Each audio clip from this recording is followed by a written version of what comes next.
இன்றைய தினம் சிறகடிக்கும் ஆசை சீரியல்ல அதாவது அண்ணாமலைக்கு 60வது பிறந்த நாள். இதனை வீட்டில் உள்ள விஜயா, மனோஜ், ரவி ஆகியோர் மறந்து விட்டனர்.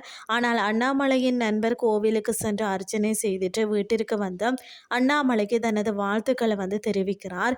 ஆனால் அண்ணாமலையின் பிறந்த நாள் இன்று என யாருக்குமே தெரியவில்லையா என அவர் கேட்டதும் அனைவரும் அதிர்ச்சி அடைகிறார்கள். அதற்கு பிறகுதான் அண்ணாமலைக்கு தங்களின் பிறந்தநாள் வாழ்த்துக்களை தெரிவிக்கிறார்கள். இதே போல முத்துவும் தனது தந்தையின் பிறந்த நாளை மறந்து விட்டான் என நினைக்க மேல தாளத்துடன் அண்ணாமலையின் பிறந்த நாளை முத்து கொண்டாடி விட்டார்.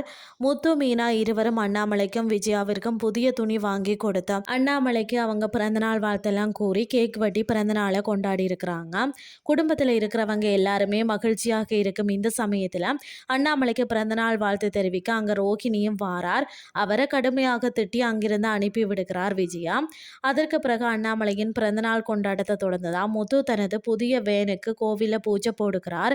அங்கு முத்துவின் உறவினர்கள் எல்லாருமே வந்து வாழ்த்துக்கிறார்கள்.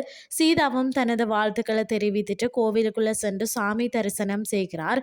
அப்போது அடையாளம் தெரியாத பெண் ஒருவர் சீதாவின் தாலியை திருடிட்டு அங்கிருந்து செல்கிறார்.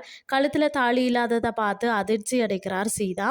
தாலியை பறித்து விட்டு ஓடும் அந்த பெண் வழியில வரக்கூடிய மீனாவை இடித்து செல்கிறார். சீதாவின் தாலியை திருடியது யார், எதற்காக இப்படி செய்தார் அப்படின்னு சொல்லி பொறுத்திருந்து பார்க்கலாம்.